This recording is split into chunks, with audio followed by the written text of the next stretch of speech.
Jadi kan pasti ya di setiap organisasi itu ada masalah, terus juga ada ketidaknyamanan dan sebagainya. Memang dunia kerja saat ini tuh persaingannya sangat ketat.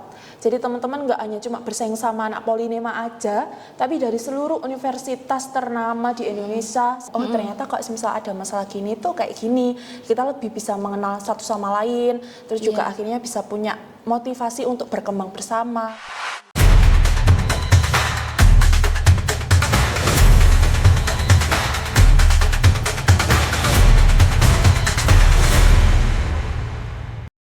Halo Young Marketers, selamat datang di MP Talks, official podcast Prodi D4 Manajemen Pemasaran Polinema. Nah sebelumnya, kenalin aku Sofa Muhaya, salah satu mahasiswa dari Prodi D4 Manajemen Pemasaran dan akan menjadi host pada podcast kali ini. Nah pada episode kali ini kita udah kedatangan bintang tamu spesial, yaitu alumni yang keren banget, yang sekarang sedang aktif di dunia sales marketing. Nah, bintang tamu kali ini adalah alumni MP pada angkatan 2020 yang luar biasa aktif organisasi, kemudian juga magang di salah satu perusahaan tambang terbesar di Indonesia dan menjadi salah satu wisudawan terbaik nih teman-teman. Ya udah langsung saja kita sambut bintang tamu kita kali ini, ada Mbak Humaira Fatma Gardila. Halo Mbak Huma. Hai. Ini aku manggilnya Mbak Huma gitu ya? Iya, boleh. Oke. Apa kabar Mbak Huma? Alhamdulillah baik. Nah, kita senang banget nih Mbak, akhirnya bisa ngobrol-ngobrol santai bareng Mbak Huma di podcast MP kali ini. Nah, dari Mbak Huma sendiri sekarang kesibukannya apa nih Mbak Huma? Iya, untuk saat ini aku lagi kerja di Astra Credit Company sebagai sales officer. Gitu. Jadi sehari-hari bekerja. Oke, karena Mbak Huma ini kan aktif banget organisasi nih Mbak. Aku kepo tentang Mbak Huma, kenapa Mbak Huma ini tertarik buat join organisasi? Iya, karena menurutku aku orangnya suka bersosialisasi ya, atau suka mengenal orang baru, atau kayak punya banyak teman gitu suka aku. Akhirnya aku join organisasi, karena menurutku di organisasi itu akhirnya kita bisa dapat relasi, bisa dapat keluarga baru, bisa dapat teman baru, sekaligus juga pengalaman ataupun kayak cerita-cerita lain selain kita di kuliah. Oh, berarti banyak banget ya Mbak manfaatnya. Iya betul. Bisa nggak sih Mbak ceritain pelajaran terbesar selama Mbak Huma ini join organisasi nih? Iya, kalau pengalaman pribadi dari aku ya sebenarnya kalau di organisasi itu relatif ya, masing-masing individu itu kayak memaknainya seperti apa. Tapi kalau dari aku sendiri pengalaman yang paling membuat berkesan itu adalah perjuangan atau struggle-nya kita masing-masing gitu. Jadi kan pasti ya di setiap organisasi itu ada masalah, terus juga ada ketidaknyamanan dan sebagainya.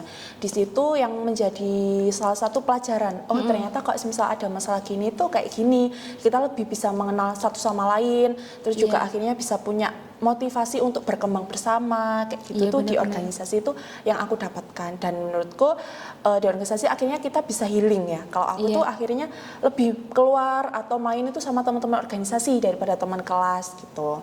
Iya benar. Teman organisasi ini lebih santai-santai gitu ya kayaknya. Iya, betul benar. banget. Nah, kalau untuk gimana sih Mbak organisasi itu bisa membentuk kemampuan kerja tim, kemudian komunikasi, bahkan kepemimpinannya sendiri? Iya, menurutku kunci utamanya organisasi bisa berjalan baik itu interaksi sama komunikasi ya. Kalau dari aku sendiri di organisasi itu memang kita yang pertama harus komunikasi, satu sama lain itu paling penting. Apapun itu harus dikomunikasikan.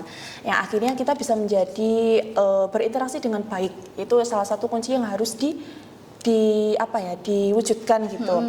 Nah akhirnya di organisasi akhirnya kita bisa nyaman, terus bisa enjoy dan tidak lupa sama tujuan kita gabung di organisasi itu apa gitu. Memang impactnya tuh nggak secara langsung kita dapat waktu join organisasi, tapi ketika nanti udah keluar dari organisasinya atau udah selesai jabatnya gitu. Berarti kita tetap enjoy tapi juga tetap menjalankan apa tujuan kita itu di organisasi. Iya betul.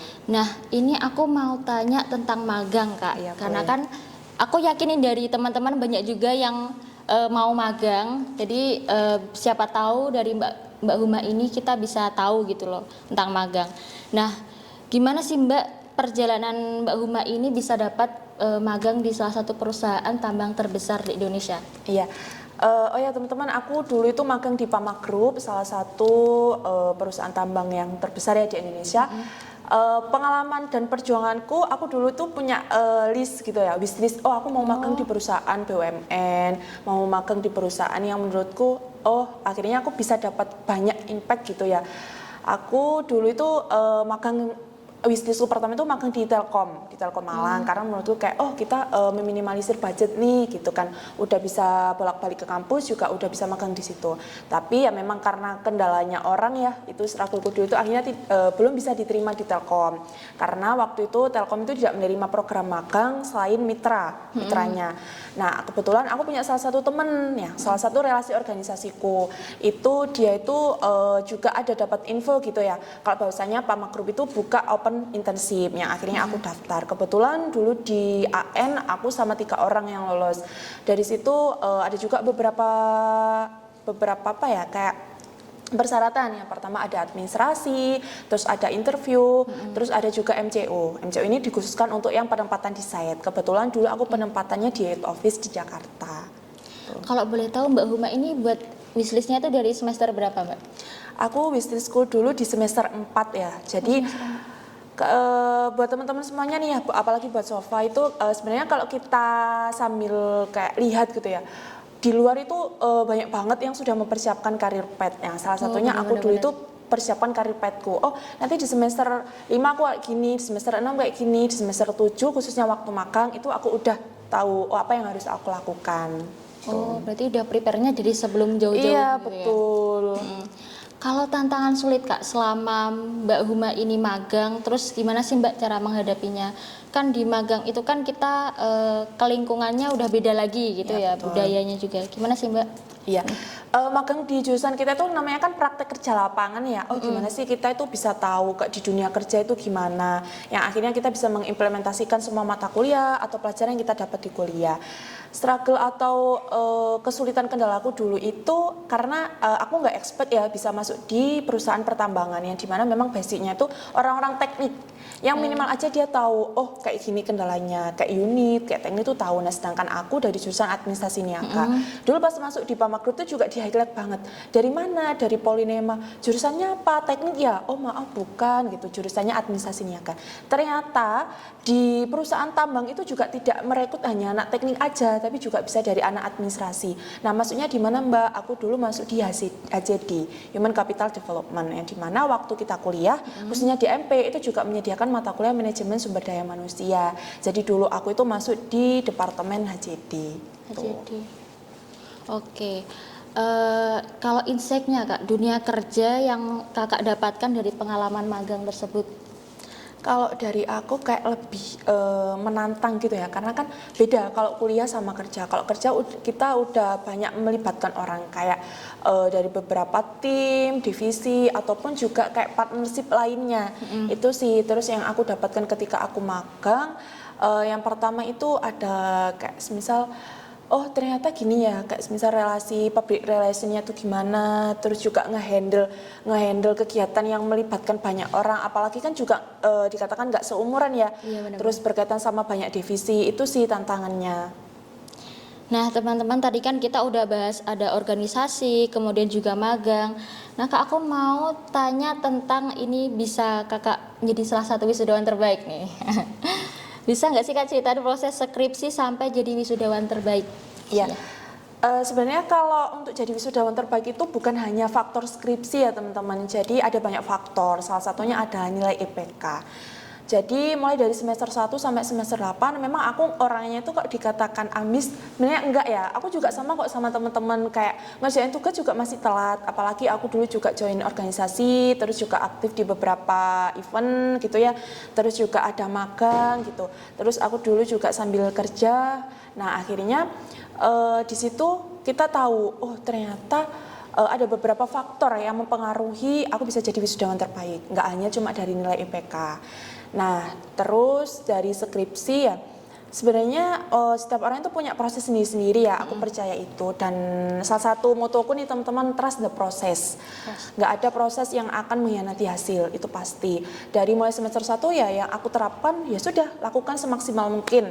Untuk hasilnya itu nanti kita serahkan yang di atas ya.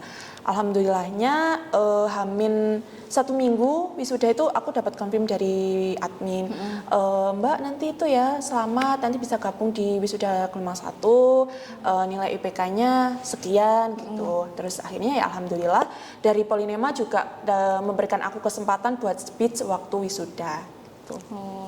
Jadi begitu teman-teman yang mau jadi salah satu wisudawan terbaik nih.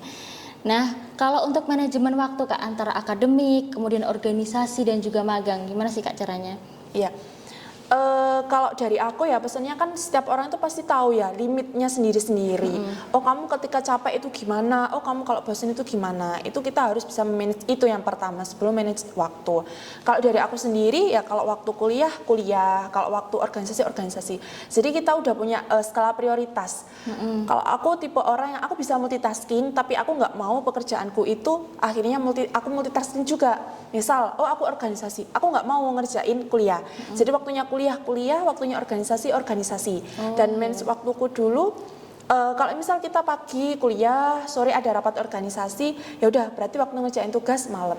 Memang sedikit menyita waktu dan tenaga, tapi selagi kita masih tahu limitnya, lakukan yang terbaik. Itu sih pesan aku. Oh, berarti ada waktu sendiri-sendiri gitu Iya ya, Kak? betul. Dan ya nggak dimungkiri ya, kadang kan juga apalagi kayak kita ya pasti ada bosen, itu wajar. Aku juga bukan orang yang kayak belajar enggak. benar-benar. Juga kayak main, ngopi pasti. Jadi cari waktu-waktu yang bisa nge-refresh kalian buat semangat lagi gitu. Kalau ini Kak, buat mahasiswa yang sekarang lagi kuliah nih Kak, ada nggak sih Kak tips buat mahasiswa yang ingin menyeimbangkan semuanya? Tadi ada organisasi, kemudian juga magang, sama akademiknya gitu. Iya, kalau pesanku ya manfaatkan waktu sebaik mungkin ya karena waktu-waktu kuliah itu waktu yang terbaik untuk kita bisa melanjutkan hidup ya kalau menurutku ya. Iya, bener. Seperti kayak aku speech waktu wisuda ini tuh bukan akhir. Jadi teman-teman tuh masih punya tanggung jawab untuk kedepannya. Kalau dari aku dulu itu gimana sih waktu kuliahku tuh bisa aku dapatkan dengan baik. Salah satunya bisa join organisasi, terus bisa aktif makan. Dan yang buat aku pesenin buat mahasiswa akhir khususnya, kalian harus udah tahu karir path ya, karena memang dunia kerja saat ini tuh persaingannya sangat ketat. Jadi teman-teman nggak hanya cuma bersaing sama anak Polinema aja, tapi dari seluruh universitas ternama di Indonesia, salah satunya juga Polinema. Itu teman-teman harus aware, oh gimana sih perkembangan karir sekarang, mulai dari platformnya apa, caranya gimana, itu harus tahu. Jadi nggak cuma karena oh aku lulus nih dari Polinema, enggak, tapi harus udah persiapan. Jadi waktu itu aku terapin di semester 7 ya, karena kan teman-teman udah pasti ada magang. Justru itu adalah tempat kalian untuk mencari informasi, oh gimana nanti masuk di dunia kerja. Yang aku persiapkan dulu adalah karir path. Oh aku mau masuk perusahaan ini, aku search dulu, oh gimana sih platform-platformnya. Salah satunya bisa di LinkedIn, terus juga personal branding, terus gimana sih caranya mock up interview, itu harus benar-benar dipersiapkan. Karena kalau nggak di waktu kuliah, waktu kapan? Jangan nunggu wisuda, karena kalau udah wisuda kalian malah menemukan struggle yang cukup besar. Harusnya sebelum wisuda kalau bisa udah dapat kerja gitu. Itu wishlistnya. Benar-benar. Jadi teman-teman tadi kita udah bahas ada terkait organisasi, magang dan juga perjalanan akademik dari Mbak Huma sendiri ya. Nah kita akan ada part 2 nih teman-teman, yang dimana kita akan bahas lebih dalam soal strategi karir, kemudian tantangan industri pemasaran dan skill penting yang harus kamu kuasai biar bisa bersaing di luar sana. So jangan kemana-mana, tetap di MP Talks.